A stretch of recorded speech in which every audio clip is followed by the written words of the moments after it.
ಸರ್ವಮಂಗಳಮಾಂಗಲ್ಯೆ ಶಿವೆ ಸರ್ವಾರ್ಥಸಾಧಿಕೆ ಶರಣ್ಯೆ ತ್ರಯಂಬಕೆ ಗೌರಿ ನಾರಾಯಣಿ ನಮೋಸ್ತುತೆ. ತಾಯಿ ಪ್ರತ್ಯಂಗಿರಾದೇವಿ ತಮ್ಮೆಲ್ಲರಿಗೂ ಆಯುಸ್ಸು, ಆರೋಗ್ಯ, ಐಶ್ವರ್ಯವನ್ನು, ಸ್ಥಿರವಾದಂಥ ಉದ್ಯೋಗವನ್ನು, ಆದಾಯವನ್ನು ಕರುಣಿಸಲಿ ಅಂತ ತಾಯಿಯಲ್ಲಿ ಪ್ರಾರ್ಥನೆಯನ್ನು ಮಾಡಿದೆ. ನೇರವಾಗಿ ವಿಚಾರಕ್ಕೆ ಬಂದು ಬೇಡ. ಪ್ರತಿಯೊಬ್ಬರ ಜೀವನದಲ್ಲಿಯೂ ಸಹ ಒಂದಷ್ಟು ಧನಾತ್ಮಕವಾದಂಥ ಬದಲಾವಣೆಗಳಾಗಬೇಕು ಅಂತಂದರೆ, ಜೀವನ ಅನ್ನೋದು ಒಂದು ಯೂಟರ್ನ್ ತಗೋಬೇಕು ಅಂತಂತಂದರೆ, ಶೀಘ್ರ ಯಶಸ್ಸು ಕಾಣಬೇಕು ಅಂತಂದರೆ, ನಮ್ಮ ಮನೆಗೆ ಸಂಪತ್ತು ಬರಬೇಕು ಅಂತಂದರೆ, ಎಲ್ಲ ಕ್ಷೇತ್ರಗಳಲ್ಲಿ ಅಭಿವೃದ್ಧಿ ಆಗಬೇಕು ಅಂತಂದರೆ, ಅವರ ಜೀವನದಲ್ಲಿ ಒಂದಷ್ಟು ಧನಾತ್ಮಕವಾಗಿರ್ತಕ್ಕಂಥ ವಸ್ತುಗಳು ಎಂಟ್ರಿ ಆಗಬೇಕು. ಧನಾತ್ಮಕವಾಗಿರ್ತಕ್ಕಂತಹ ಪಾಸಿಟಿವ್ ಎನರ್ಜಿಯಿಂದ ತುಂಬಿರ್ತಕ್ಕಂತಹ ವಸ್ತುಗಳು, ವ್ಯಕ್ತಿಗಳು ಅವರ ಜೀವನದಲ್ಲಿ ಅವರ ಮನೆಗೆ ಪ್ರವೇಶವನ್ನು ಮಾಡೋದ್ರ ಮೂಲಕ ಅವ್ರ ಇಡೀ ಜೀವನ ಒಂದು ಯೂಟರ್ನ್ ತಗೊಂಡು ಸಕ್ಸಸ್ ಕಡೆ ಹೋಗುತ್ತೆ. ಹಾಗೆ ಈ ಒಂದು ಸಂಚಿಕೆಯಲ್ಲಿ ನಾವು ಯಾವ್ಯಾವ ಧನಾತ್ಮಕವಾದಂಥ ಪಾಸಿಟಿವ್ ಎನರ್ಜಿಯಿಂದ ಕೂಡಿರ್ತಕ್ಕಂತಹ ಒಂದಷ್ಟು ವಸ್ತುಗಳನ್ನು ತಗೊಬಂದು ನಮ್ಮ ಮನೆಯಲ್ಲಿ ಇಟ್ಕೊಳ್ಳೋದ್ರಿಂದ, ಆ ವಸ್ತುಗಳ ಧನಾತ್ಮಕವಾದಂಥ ಫ್ರೀಕ್ವೆನ್ಸಿಯಿಂದ ಮನೆಯಲ್ಲಿ ಹೇಗೆ ಸಂಪತ್ತು ಅಭಿವೃದ್ಧಿ ಆಗುತ್ತೆ, ಅದರಿಂದ ಏನೇನು ಲಾಭ ಆಗುತ್ತೆ ಅಂತ ಈ ಒಂದು ಸಂಚಿಕೆಯಲ್ಲಿ ನಾವು ತಿಳ್ಕೊಳ್ಳೋಣ. ಮೊದಲನೇ ವಸ್ತು ಯಾವುದಪ್ಪ ಅಂತಂದರೆ, ಮೀನಿನ ಟ್ಯಾಂಕ್ ಮತ್ತು ಗೋಲ್ಡ್ ಫಿಶ್ನ ವಿಗ್ರಹ, ಜೊತೆಗೆ ಸಂಪತ್ತು ತುಂಬಿರ್ತಕ್ಕಂಥ ಹಡಗು. ಈ ಮೂರು ವಸ್ತುಗಳನ್ನು ನಮ್ಮ ಮನೆಯ ಈಶಾನ್ಯ ಮೂಲೆಯಲ್ಲಿ ಈ ಮೂರು ವಸ್ತುಗಳನ್ನು ಇಡೋದ್ರಿಂದ ಯಾವ್ಯಾವ ವಸ್ತುಗಳು ಅಂತಂದರೆ, ಸಂಪತ್ತು ತುಂಬಿರ್ತಕ್ಕಂಥ ಒಂದು ಹಡಗು ನಿಮ್ಮ ಮನೆಯ ಈಶಾನ್ಯ ಮೂಲೆಯಿಂದ ನಿಮ್ಮ ಮನೆಗೆ ಪ್ರವೇಶವನ್ನು ಮಾಡೋ ರೀತಿಯಲ್ಲಿ ಒಂದು ಚಿತ್ರವನ್ನು ಹಾಕ್ಕೊಂಡಿದ್ದೆ ಆದರೆ, ಆ ಸಂಪತ್ತು ನಿಮ್ಮ ಮನೆಗೆ ಹೇಗೆ ಬರ್ತಾ ಇದೆ ಒಂದು ಸಿಂಬಾಲಿಕ್ ಆಗಿ ಅಂತ ಒಂದು ಪ್ರತಿದಿನ ನೀವು ಕಲ್ಪನೆಯನ್ನು ಮಾಡ್ಕೊಂಡಿದ್ದೆ ಆದರೆ, ದೊಡ್ಡ ಮಟ್ಟದಲ್ಲಿ ನಿಮ್ಮ ಮನೆಗೆ ಸಂಪತ್ತು ಅನ್ನೋದು ಪ್ರವೇಶ ಆಗ್ತದೆ. ಜೊತೆಗೆ ಆ ಈಶಾನ್ಯ ಮೂಲೆ ಜಲಸ್ಥಾನ ಆಗಿರೋದ್ರಿಂದ ಆ ಸ್ಥಾನದಲ್ಲಿ ಒಂದು ಫಿಶ್ ಟ್ಯಾಂಕನ್ನು ಇಟ್ಟು, ಆ ಫಿಶ್ ಟ್ಯಾಂಕ್ ಒಳಗಡೆ ಯೆಲ್ಲೋ ಕಲರ್ ಕೂಡಿರ್ತಕ್ಕಂತಹ ಮೀನುಗಳನ್ನು ಹಾಕೋದ್ರಿಂದ, ಎಲ್ಲ ಕಲರ್ ಮಿಕ್ಸ್ ಆಗಿರ್ತಕ್ಕಂಥ ಮೀನುಗಳನ್ನು ಅಲ್ಲಿ ಹಾಕಿ ಸಾಕೋದ್ರಿಂದ ಗೋಲ್ಡ್ ಫಿಶ್ ಅಂತ ಕರೀತಾರೆ. ಅಂಥ ಗೋಲ್ಡ್ ಫಿಶ್ನ ಮನೆಯ ಈಶಾನ್ಯ ಮೂಲೆಯಲ್ಲಿ ಫಿಶ್ ಟ್ಯಾಂಕಲ್ಲಿ ಹಾಕಿ ಅವುಗಳನ್ನು ಸಾಕಾಣಿಕೆಯನ್ನು ಮಾಡೋದ್ರಿಂದ ಅವುಗಳ ಒಂದು ಧನಾತ್ಮಕವಾದಂಥ ಫ್ರೀಕ್ವೆನ್ಸಿ ಇಡೀ ಮನೆಗೆ ಹರಡೋದ್ರ ಮೂಲಕ, ಜೊತೆ ಇಡೀ ಮನೆಗೆ ಗುರುಬಲ ಸಿಗೋದ್ರ ಮೂಲಕ ನಿಮ್ಮ ಮನೆಗೆ ದೊಡ್ಡ ಮಟ್ಟದ ಸಂಪತ್ತು ಪ್ರವೇಶವನ್ನು ಮಾಡ್ತದೆ. ಜೊತೆಗೆ ಮನೆಗೂ ಸಹ ಗುರುಬಲ ಸಿಗ್ತದೆ. ಇನ್ನು ಎರಡನೇ ವಸ್ತು ಯಾವುದಪ್ಪ ಅಂತ ನಾವು ನೋಡೋದಾದರೆ, ಸಪ್ತ ಅಶ್ವಗಳ ಮೇಲೆ ಪ್ರಯಾಣವನ್ನು ಮಾಡ್ತಾ ಇರ್ತಕ್ಕಂಥ, ಸಪ್ತ ಅಶ್ವಗಳಿಂದ ಕೂಡಿರ್ತಕ್ಕಂಥ ರಥವನ್ನು ಏರಿರ್ತಕ್ಕಂಥ ಸೂರ್ಯನ ಚಿತ್ರವನ್ನು ನಿಮ್ಮ ಮನೆಯ ಪೂರ್ವ ದಿಕ್ಕಿಗೆ ಹಾಕೋದ್ರಿಂದ, ಅಲ್ಲಿ ಸೂರ್ಯನ ಫ್ರೀಕ್ವೆನ್ಸಿ ಹೈ ಆಗೋದ್ರ ಮೂಲಕ ಮನೆಯಲ್ಲಿ ಯಾವುದೇ ರೀತಿಯ ಕೆಲಸ ಕಾರ್ಯಗಳಾಗ್ತಾ ಇಲ್ಲ ಅಂತಂತಂದರೆ, ಉದ್ಯೋಗದಲ್ಲಿ ಪ್ರಮೋಷನ್ ಸಿಗ್ತಾ ಇಲ್ಲ ಅಂತಂದರೆ, ಉದ್ಯೋಗದಲ್ಲಿ ಅಭಿವೃದ್ಧಿ ಇಲ್ಲ ಅಂತಂದರೆ, ಈ ಎಲ್ಲ ಸಮಸ್ಯೆಗಳು ಪರಿಹಾರ ಆಗಿ ಆ ಇಡೀ ಮನೆಗೆ ಸೂರ್ಯನ ಆಶೀರ್ವಾದ ಸಿಗೋದ್ರ ಮೂಲಕ, ಸೂರ್ಯ ನಾರಾಯಣನ ಕೃಪೆ ಮೂಲಕ ದೊಡ್ಡ ಮಟ್ಟದ ಸಂಪತ್ತು ಪ್ರವೇಶವನ್ನು ಮಾಡ್ತದೆ. ಇನ್ನು ಮೂರನೇ ವಸ್ತು ಯಾವುದು ಅಂತ ನಾವು ನೋಡೋದಾದರೆ, ಅದು ಬಿಳಿಯ ಕುದುರೆ ವಿಗ್ರಹ ಅಥವಾ ಚಿತ್ರ. ಬಿಳಿಯ ಕುದುರೆಯ ಚಿತ್ರ ಅಥವಾ ವಿಗ್ರಹವನ್ನು ನಿಮ್ಮ ಮನೆಯ ಅಗ್ನಿ ಮೂಲೆಯಲ್ಲಿ ಹಾಕೋದ್ರಿಂದ, ಅಥವಾ ಬಿಳಿಯ ಕಲರ್ ಇರ್ತಕ್ಕಂಥ ಕುದುರೆಯ ವಿಗ್ರಹವನ್ನು ಅಗ್ನಿ ಮೂಲೆಯಲ್ಲಿ ಇಡೋದ್ರಿಂದ ಇಡೀ ಅಗ್ನಿಮೂಲೆ ದೊಡ್ಡ ಮಟ್ಟದ ಪಾಸಿಟಿವ್ ಎನರ್ಜಿ ರೈಸ್ ಆಗ್ತದೆ. ಆ ಬಿಳಿ ಕುದುರೆಯನ್ನು ಶುಕ್ರನ ಸಂಕೇತವಾಗಿ ನಾವು ಆರಾಧನೆಯನ್ನು ಮಾಡ್ತೀವಿ. ಶುಕ್ರನ ವಾಹನ ಯಾವುದಪ್ಪ ಅಂದರೆ ಅದು ಬಿಳಿ ಕುದುರೆ. ಶುಕ್ರನ ಬಣ್ಣ ಯಾವುದು ಅಂದರೆ ಬಿಳಿಯ ಬಣ್ಣ. ಹಾಗಾಗಿ ಅಂಥ ಒಂದು ಫ್ರೀಕ್ವೆನ್ಸಿ ಅಗ್ನಿ ಮೂಲೆಯಲ್ಲಿ ರೈಸ್ ಆಗೋದ್ರಿಂದ ಮನೆಯಲ್ಲಿ ಯಾವುದೇ ರೀತಿಯ ಮಾನಸಿಕವಾದಂಥ ಜಗಳ, ಭಿನ್ನಾಭಿಪ್ರಾಯ, ಮನಸ್ತಾಪ, ಗಂಡ ಹೆಂಡತಿ ಜಗಳ, ಹಣಕಾಸಿನ ತೊಂದರೆಗಳು, ಸಾಲ ಬಾಧೆಗಳು, ಈ ರೀತಿ ಏನೇ ಸಮಸ್ಯೆಗಳಿದ್ರೂ ಸಹ ಈ ವಸ್ತುಗಳನ್ನು ಅಗ್ನಿ ಮೂಲೆಯಲ್ಲಿ ಹಾಕೋದ್ರಿಂದ ಎಲ್ಲ ಸಮಸ್ಯೆಗಳು ಪರಿಹಾರ ಆಗ್ತದೆ. ಇನ್ನು ಮುಂದಿನ ವಸ್ತು ಯಾವುದು ಅಂತ ನಾವು ನೋಡೋದಾದರೆ, ಅದು ಪ್ರಜ್ವಲಿಸುತ್ತಿರ್ತಕ್ಕಂತಹ ಬೆಂಕಿಯನ್ನು ಪ್ರತಿಬಿಂಬಿಸ್ತಕ್ಕಂತಹ ಒಂದು ಚಿತ್ರ ಅಥವಾ ಒಂದು ಸೈನಿಕನ ವಿಗ್ರಹವನ್ನು ನಿಮ್ಮ ಮನೆಯ ದಕ್ಷಿಣ ಮೂಲೆಯಲ್ಲಿ ಹಾಕೋದ್ರಿಂದ ಆ ದಕ್ಷಿಣ ಮೂಲೆ ಎನರ್ಜೈಸ್ ಆಗೋದ್ರ ಜೊತೆಗೆ ಆ ಇಡೀ ಮನೆಗೆ ಅಗ್ನಿ ತತ್ವನೂ ರೈಸ್ ಆಗ್ತದೆ, ಜೊತೆಗೆ ಕುಜ ತತ್ವನೂ ರೈಸ್ ಆಗ್ತದೆ. ಕುಜನನ್ನು ಮಂಗಳಕಾರಕ ಅಂತ ಕರಿತಾರೆ. ಅಂದರೆ ಮನೆಯಲ್ಲಿ ಏನೇ ಮಂಗಳ ಕಾರ್ಯಗಳು ನಡಿಬೇಕು ಅಂತಂದ್ರು, ಉದಾಹರಣೆಗೆ ವಿವಾಹ ಆಗಬೇಕು ಅಂತಂದರೆ, ನಾಮಕರಣ ಆಗಬೇಕು ಅಂದರೆ, ಮಾಡ್ತಕ್ಕಂಥ ಕೆಲಸದಲ್ಲಿ ಯಶಸ್ಸು ಸಿಗಬೇಕು ಅಂತಂದರೆ, ಮಾಂಗಲ್ಯ ಭಾಗ್ಯ ಹೆಚ್ಚಾಗಬೇಕು ಅಂದರೆ ಮಂಗಳನ ಕೃಪೆ ಇರಬೇಕು. ಆ ಮಂಗಳನ ಕೃಪೆಯನ್ನು ಹೆಚ್ಚು ಮಾಡಬೇಕು ಅಂತಂದರೆ ಮನೆಯ ದಕ್ಷಿಣ ದಿಕ್ಕಿನಲ್ಲಿ ಪ್ರಜ್ವಲಿಸ್ತಿರತಕ್ಕಂತಹ ಬೆಂಕಿಯ ಚಿತ್ರವನ್ನು ಅಥವಾ ಒಂದು ಸೈನಿಕನ ವಿಗ್ರಹವನ್ನು ಆ ಭಾಗದಲ್ಲಿ ಇಡೋದ್ರಿಂದ ಆ ಭಾಗ ಎನರ್ಜೈಸ್ ಆಗಿ ದೊಡ್ಡ ಮಟ್ಟದಲ್ಲಿ ಮನೆಗೆ ಸಂಪತ್ತು ಬರೋದಷ್ಟೇ ಅಲ್ಲದೆ ನಿಮ್ಗೇನಾದರೂ ಸ್ವಂತ ಮನೆ ಕಟ್ಕೋಬೇಕು ಅನ್ನೋ ಕನಸಿದ್ರೆ, ಸೈಟ್ ಮಾಡಬೇಕು ಅನ್ನೋ ಕನಸಿದ್ರೆ, ರಿಯಲ್ ಎಸ್ಟೇಟಲ್ಲಿ ಏನಾದರೂ ನೀವು ಓಡಾಡ್ತಾ ಇದ್ದರೆ ಆ ಎಲ್ಲ ಕನಸುಗಳು ಈಡೇರುತ್ತೆ.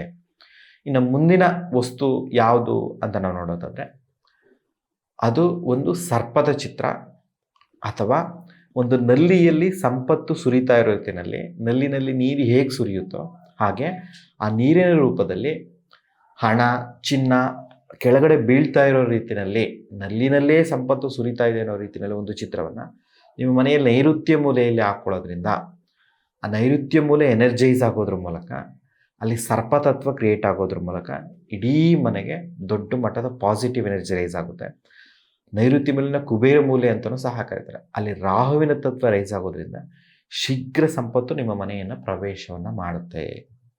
ನೆಕ್ಸ್ಟು ನಿಮ್ಮ ಮನೆಯ ಪಶ್ಚಿಮ ದಿಕ್ಕನ್ನು ನಾವು ತಗೊಳ್ಳೋದಾದರೆ, ಪಶ್ಚಿಮ ದಿಕ್ಕಿನಲ್ಲಿ ಜೇನಿನ ಗೂಡನ್ನು ಪ್ರತಿಬಿಂಬಿಸ್ತಕ್ಕಂಥ, ಅದರಲ್ಲೂ ವಿಶೇಷವಾಗಿ ಹೆಜ್ಜೇನಿನ ಗೂಡನ್ನು ಪ್ರತಿಬಿಂಬಿಸ್ತಕ್ಕಂಥ ಒಂದು ಜೇನಿನ ಗೂಡಿನ ಚಿತ್ರವನ್ನು ಅಥವಾ ವಿಗ್ರಹವನ್ನು ಮನೆಯ ಪಶ್ಚಿಮ ದಿಕ್ಕನಲ್ಲಿ ಹಾಕೋದ್ರಿಂದ ಆ ಪಶ್ಚಿಮ ದಿಕ್ಕಿಗೆ ಅಧಿಪತಿ ಯಾರಪ್ಪ ಅಂತಂದರೆ ಅದು ಶನೇಶ್ವರ. ಹಾಗಾಗಿ ಅಂಥ ಶನೇಶ್ವರನ ತತ್ವ ಮನೇಲಿ ರೈಸ್ ಆಗೋದ್ರಿಂದ ಕೋರ್ಟು ಕಚೇರಿ ಸಮಸ್ಯೆಗಳು, ಅಣ್ಣ ತಮ್ಮಂದಿರ ಜಗಳಗಳು, ಮನಸ್ತಾಪ, ಭಿನ್ನಾಭಿಪ್ರಾಯದ ಸಮಸ್ಯೆಗಳು, ಈ ರೀತಿ ಯಾವುದೇ ರೀತಿಯ ಸಮಸ್ಯೆಗಳಿದ್ರೂ ಆ ಎಲ್ಲ ಸಮಸ್ಯೆಗಳು ನಿವಾರಣೆಯಾಗಿ ಇಡೀ ಮನೆಗೆ ಶನಿ ತತ್ವ ರೈಸ್ ಆಗೋದ್ರಿಂದ ಅನಾರೋಗ್ಯ ಸಮಸ್ಯೆಗಳೇನಾದರೂ ಇದ್ದರೆ, ಅವಮಾನಗಳು, ಅಪಮಾನಗಳು, ನಿಂದನೆಗಳ ಸಮಸ್ಯೆಗಳೇನಾದರೂ ಇದ್ದರೆ ಅದೆಲ್ಲ ನಿವಾರಣೆಯಾಗಿ ದೊಡ್ಡ ಮಟ್ಟದ ಸಂಪತ್ತು ಮನೆಯನ್ನು ಪ್ರವೇಶವನ್ನು ಮಾಡುತ್ತೆ. ಇನ್ನು ಮುಂದಿನ ವಸ್ತು ಯಾವುದು ಅಂತ ನಾವು ನೋಡೋದಾದರೆ, ಪೂರ್ಣ ಪ್ರಮಾಣದಲ್ಲಿ ಹುಣ್ಣಿಮೆಯ ಚಂದ್ರನ ಪ್ರತಿಬಿಂಬಿಸ್ತಕ್ಕಂಥ ಒಂದು ಫೋಟೋ ಆಗಲಿ ಅಥವಾ ಪೂರ್ಣ ಪ್ರಮಾಣದ ಚಂದ್ರನ ವಿಗ್ರಹವನ್ನು ನಾವು ಮನೆಯ ವಾಯುವ್ಯ ದಿಕ್ಕಿನಲ್ಲಿ ಇಡೋದ್ರಿಂದ ಅಲ್ಲಿ ಚಂದ್ರ ತತ್ವ ರೈಸ್ ಆಗುತ್ತೆ. ಮನೆಗೆ ಪ್ರಶಾಂತವಾದಂಥ ವಾತಾವರಣ ಸಿಗುತ್ತೆ, ನೆಮ್ಮದಿಯಾದಂಥ ವಾತಾವರಣ ಸಿಗುತ್ತೆ. ಚಂದ್ರನ ಶಾಂತತೆ, ಪ್ರಶಾಂತತೆ ಪ್ರತಿರೂಪವಾಗಿ ಆರಾಧನೆಯನ್ನು ಮಾಡ್ತೀವಿ. ಹಾಗಾಗಿ ವಾಯುವ್ಯ ದಿಕ್ಕಿನಲ್ಲಿ ಯಾವಾಗ ಚಂದ್ರನ ಚಿತ್ರವನ್ನು, ಚಂದ್ರನ ವಿಗ್ರಹವನ್ನು ನಾವು ಇಡ್ತೀವೋ ಆಟೋಮೆಟಿಕ್ಕಾಗಿ ಇಡೀ ಮನೆಯಲ್ಲಿ ಶಾಂತವಾದಂಥ ವಾತಾವರಣ, ಜಲತತ್ವನೂ ರೈಸ್ ಆಗೋದ್ರ ಜೊತೆಗೆ ಇಡೀ ಮನೆಗೆ ಒಂದು ರೀತಿ ಆಹ್ಲಾದಕರವಾದಂಥ ಸನ್ನಿವೇಶ ಸಿಗ್ತದೆ. ಆ ಮೂಲಕ ಚಂದ್ರನ ಲಕ್ಷ್ಮೀ ಸಹೋದರ ಅಂತ ಕರೀತಾರೆ. ಹಾಗಾಗಿ ಅಂಥ ಲಕ್ಷ್ಮೀ ಸಹೋದರನ ಕೃಪೆಯೊಂದಿಗೆ ಮನೆಗೆ ಸಂಪತ್ತು ಪ್ರವೇಶವನ್ನು ಮಾಡೇ ಮಾಡುತ್ತೆ. ಇನ್ನು ಮುಂದಿನ ವಸ್ತು ಯಾವುದು ಅಂತ ನಾವು ನೋಡೋದಾದರೆ ಅದು ವೀಣೆ. ಶಾರದೆಯ ಪ್ರತಿರೂಪವಾಗಿರ್ತಕ್ಕಂಥ ವೀಣೆಯನ್ನು ಅಥವಾ ಹಸಿರು ಕಲರಿಂದ ಕೂಡಿರ್ತಕ್ಕಂಥ ಒಂದು ಗಿಳಿಯ ವಿಗ್ರಹವನ್ನು ಅಥವಾ ಚಿತ್ರವನ್ನು ನಿಮ್ಮ ಮನೆಯ ಉತ್ತರ ದಿಕ್ಕಿನಲ್ಲಿ ಹಾಕೋದ್ರಿಂದ, ಉತ್ತರ ದಿಕ್ಕಿನಲ್ಲಿ ಇಡೋದ್ರಿಂದ ಆ ಇಡೀ ಮನೆಗೆ ಬುಧ ತತ್ವ ರೈಸ್ ಆಗುತ್ತೆ. ಬುಧನನ್ನು ವ್ಯಾಪಾರಕಾರಕ ಅಂತ ಕರಿತೀವಿ. ಜೊತೆಗೆ ಏನಾದರೂ ಸ್ಕಿನ್ ಅಲರ್ಜಿ ಇದ್ದರೆ, ವ್ಯಾಪಾರ ವ್ಯವಹಾರಗಳಲ್ಲಿ ನಷ್ಟಗಳು, ಅವಮಾನಗಳು, ಅಪಮಾನಗಳಿದ್ದರೆ ನಿವಾರಣೆ ಆಗಬೇಕು ಅಂದರೆ ಮನೆಯಲ್ಲಿ ಬುಧ ತತ್ವವನ್ನು ರೈಸ್ ಮಾಡ್ಕೋಬೇಕು. ಈ ಹಸಿರು ಕಲರ್ ಕೂಡಿರ್ತಕ್ಕಂಥ ಗಿಳಿ ಅನ್ನೋದು ಬುಧನನ್ನು ಪ್ರತಿಬಿಂಬಿಸ್ತದೆ. ಹಾಗಾಗಿ ಅಲ್ಲಿ ಗ್ರೀನ್ ಎನರ್ಜಿ ರೈಸ್ ಆಗೋದ್ರಿಂದ ಮನೆಗೆ ಬುಧ ತತ್ವ, ಬುಧನ ಆಶೀರ್ವಾದ ಸಿಕ್ಕಿ ವ್ಯಾಪಾರ ವ್ಯವಹಾರಗಳಲ್ಲಿ, ಉದ್ಯೋಗದಲ್ಲಿ ಯಶಸ್ಸಾಗೋದ್ರ ಮೂಲಕ ಮನೆಯಲ್ಲಿರ್ತಕ್ಕಂಥ ಮಕ್ಕಳಿಗೆ ಶಾರದೆಯ ಆಶೀರ್ವಾದದೊಂದಿಗೆ ವಿದ್ಯೆಯೂ ಸಹ ಹೆಚ್ಚಾಗ್ತದೆ. ವಿದ್ಯೆಯಲ್ಲಿ ಏನಾದರೂ ಅಡೆತಡೆಗಳಿದ್ದರೆ ಅದೆಲ್ಲ ನಿವಾರಣೆ ಆಗ್ತದೆ. ಉದ್ಯೋಗದಲ್ಲಿ ಏನಾದರೂ ಶೀಘ್ರ ಪ್ರಮೋಷನ್ ಸಿಗ್ತಾ ಇಲ್ಲ, ಉದ್ಯೋಗದಲ್ಲಿ ಸರಿಯಾಗಿ ತೊಡ್ಕೊಳಕ್ಕಾಗ್ತಾ ಇಲ್ಲ ಅಂದರೆ ಆ ಎಲ್ಲ ಸಮಸ್ಯೆಗಳು ಪರಿಹಾರ ಆಗುತ್ತೆ. ಹೀಗೆ ಇಡೀ ಮನೆಯ 8 ದಿಕ್ಕುಗಳನ್ನು ಒಂದು ಪಾಸಿಟಿವ್ ಎನರ್ಜಿಯಿಂದ ಕೂಡಿರ್ತಕ್ಕಂಥ ವಸ್ತುಗಳನ್ನು ಇಟ್ಟು ಆ ಎನರ್ಜಿ ರೈಸ್ ಮಾಡೋದ್ರೆ ಆಟೋಮೆಟಿಕ್ಕಾಗಿ ಮನೆ ಎನರ್ಜಿನೇ ರೈಸ್ ಆಗುತ್ತೆ, ಮನೆ ಆರನೇ ಡೆವಲಪ್ ಆಗುತ್ತೆ. ಆವಾಗ ಆಟೋಮೆಟಿಕ್ಕಾಗಿ ಮನೆಗೆ ಸಂಪತ್ತು ಬರ್ತಾ ಹೋಗುತ್ತೆ, ವಸ್ತು ವಾಹನಾದಿಗಳು ಪ್ರವೇಶವನ್ನು ಮಾಡ್ತಾ ಹೋಗುತ್ತೆ. ನಿಮ್ಮ ಮನೆ ಬ್ರಹ್ಮಸ್ಥಾನದಲ್ಲಿ ಒಂದು ಗಿಡಕ್ಕೆ ಸಂಪತ್ತು ಬೆಳೆದಿರೋ ರೀತಿಯಲ್ಲಿ ಮನಿ ಪ್ಲ್ಯಾನೆಟ್ ಅಂತ ಕರೀತಾರೆ. ಅಂಥ ಮನಿ ಪ್ಲ್ಯಾಂಟು ಒಂದು ಗಿಡದಲ್ಲೆಲ್ಲ ಸಂಪತ್ತು, ಹಣ, ವಸ್ತು, ಡಾಲರ್ಸು ಇದೆಲ್ಲ ಒಂದು ಬೆಳೆದು ನಿಂತಿರೋ ರೀತಿಯಲ್ಲಿ ಆ ಮನಿ ಮತ್ತು ಸಂಪತ್ತಿಂದ ಕೊಟ್ಟಿರ್ತಕ್ಕಂಥ, ಗೋಲ್ಡಿಂದ ಕೊಟ್ಟಿರ್ತಕ್ಕಂಥ ಗೋಲ್ಡ್ ಟ್ರೀಯನ್ನು ಮನೆಯ ಬ್ರಹ್ಮಸ್ಥಾನದಲ್ಲಿ ಇಡೋದ್ರಿಂದ, ಮತ್ತು ದತ್ತಾತ್ರೇಯ ಮಹಾಸ್ವಾಮಿ ಅಂತ ಕರೀತಾರೆ, ಇವರೊಬ್ಬರು ದೇವರು. ಅಂತಹ ದತ್ತಾತ್ರೇಯ ಮಹಾಸ್ವಾಮಿಯ ವಿಗ್ರಹವನ್ನು ನಿಮ್ಮ ಮನೆಯ ಬ್ರಹ್ಮಸ್ಥಾನದಲ್ಲಿಡೋದ್ರಿಂದ, ಆ ಬ್ರಹ್ಮಸ್ಥಾನ ಅಂತ ಹೇಳ್ತಾರೆ ನೋಡಿ, ವಾಸ್ತು ಪುರುಷರನ್ನು ಸಮಾನ ಸ್ಥಿತಿಗೆ ಇಡ್ತಕ್ಕಂಥವ್ರು ಯಾರಪ್ಪ ಅಂದರೆ ಅದು ಬ್ರಹ್ಮ.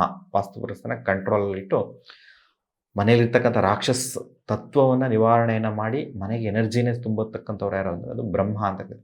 ಅಂಥ ಬ್ರಹ್ಮ ವಿಷ್ಣು ಮಹೇಶ್ವರನ ಪ್ರತಿಬಿಂಬಿಸ್ತಕ್ಕಂಥ ದತ್ತಾತ್ರೇಯ ಸ್ವಾಮಿ ವಿಗ್ರಹವನ್ನು ನಿಮ್ಮ ಮನೆಯ ಮಧ್ಯಭಾಗದಲ್ಲಿ ಬ್ರಹ್ಮಸ್ಥಾನದಲ್ಲಿಡೋದ್ರಿಂದ ಇಡೀ ಮನೆಗೆ ದೊಡ್ಡ ಮಟ್ಟದ ಪಾಸಿಟಿವ್ ಎನರ್ಜಿ ರೈಸ್ ಆಗುತ್ತೆ. ಮತ್ತು ಕಾಮನ ಬಿಲ್ಲನ್ನು ಮನೆಯ ಮಧ್ಯಭಾಗದ ಗೋಡೆಯಲ್ಲಿ ಹಾಕೋದ್ರಿಂದ ಅಥವಾ ಮನೆಯ ಪಶ್ಚಿಮ ದಿಕ್ಕಿಗೆ ಹಾಕೋದ್ರಿಂದ ಇಡೀ ಮನೆಗೆ ಆ ಕಾಮನ ಬಿಲ್ಲಿನ 7 ಬಣ್ಣಗಳೇನಿರ್ತದೋ ಆ 7 ಬಣ್ಣಗಳು ಸಹ 9 ಗ್ರಹಗಳನ್ನು ಪ್ರತಿಬಿಂಬಿಸ್ತದೆ. ಎಲ್ಲ ರೀತಿಯ ನ್ಯೂಮರಾಲಜಿ ಸಂಖ್ಯೆಗಳನ್ನು ಪ್ರತಿಬಿಂಬಿಸ್ತದೆ. ಆ ವಸ್ತುವನ್ನು ಮನೆಯ ಪಶ್ಚಿಮ ದಿಕ್ಕಿಗೆ ಅಥವಾ ಬ್ರಹ್ಮಸ್ಥಾನದ ಗೋಡೆಗೆ ಹಾಕೋದ್ರಿಂದ ಇಡೀ ಮನೆಗೆ ಪಾಸಿಟಿವ್ ಎನರ್ಜಿ ರೈಸ್ ಆಗೋದ್ರ ಮೂಲಕ ಸಂಪತ್ತು ಮನೆಯನ್ನು ಪ್ರವೇಶ ಆಗೋದು. ನಾನೇನೇನು ಹೇಳಿದ್ದೀನಿ ಈ ಎಲ್ಲ ವಸ್ತುಗಳು ಸಹ ಮಹಾಲಕ್ಷ್ಮಿಯ ಫ್ರೀಕ್ವೆನ್ಸಿಯನ್ನು ಒಳಗೊಂಡಿರ್ತಕ್ಕಂಥ ಮನಿ ಫ್ರೀಕ್ವೆನ್ಸಿಯನ್ನು ಒಳಗೊಂಡಿರ್ತಕ್ಕಂಥ ವಸ್ತುಗಳಾಗುತ್ತೆ. ಈ ವಸ್ತುಗಳು ಮನೆಗೆ ಬಂದ್ರೇ ಸಕ್ಸಸ್ ಆಗುತ್ತೆ. ಆ ವಸ್ತುಗಳನ್ನು ಕರೆಕ್ಟಾಗಿ ಆಯಾ ದಿಕ್ಕಿಗೆ ಇಟ್ಟರೆ ಇನ್ನೂ ದೊಡ್ಡ ಮಟ್ಟದ ಯಶಸ್ಸು ಸಿಗ್ತದೆ. ಅದಕ್ಕೆ ಈ ಎಲ್ಲ ವಸ್ತುಗಳನ್ನು ಬಳಸ್ಕೊಳ್ಳೋದ್ರ ಮೂಲಕ ನಿಮ್ಮ ಮನೆಯನ್ನು ಸಮೃದ್ಧಿಯಾಗಿ ಸಂಪತ್ತಿನಿಂದ ಕೂಡಿರ್ತಕ್ಕಂಥ ಮನೆಯನ್ನಾಗಿ ನೀವು ಪರಿವರ್ತಿಸ್ತೀರಾ ಅಂತ ತಿಳ್ಕೊಳ್ತಾ ನಾನು ಮಾತನ್ನು ಮುಗಿಸ್ತಾ ಇದ್ದೀನಿ. ನಾನು ಹೇಳಿರ್ತಕ್ಕಂಥ ಈ ವಸ್ತುಗಳು ಯಾವ್ಯಾವ ವಸ್ತುಗಳು ನಿಮ್ಮ ಮನೆಯಲ್ಲಿ ಇಟ್ಟಿದ್ದೀರಾ, ಯಾವ್ಯಾವ ದಿಕ್ಕಲ್ಲಿ ಇಟ್ಟಿದ್ದೀರಾ ಅಂತ ಒಂದು ಕಮೆಂಟ್ ಮಾಡಿ. ಜೊತೆಗೆ ನಾನು ಹೇಳಿರ್ತಕ್ಕಂಥ ಈ ವಿಷಯ ವಸ್ತು ಉತ್ತಮವಾಗಿದೆ ಅಂತ ಅನಿಸಿದ್ರೆ ತಮ್ಮ ಬಂಧು ಮಿತ್ರರಿಗೆ, ತಮ್ಮ ಸ್ನೇಹಿತರೊಂದಿಗೆ ಶೇರ್ ಮಾಡ್ಕೊಳ್ಳಿ. ನಮ್ಮ ಚಾನಲನ್ನು ಸಬ್ಸ್ಕ್ರೈಬ್ ಮಾಡಿ ಅಂತ ಹೇಳ್ತಾ ನನ್ನ ಮಾತನ್ನು ಮುಗಿಸ್ತಾ ಇದ್ದೀನಿ. ಧನ್ಯವಾದಗಳು. Thank you.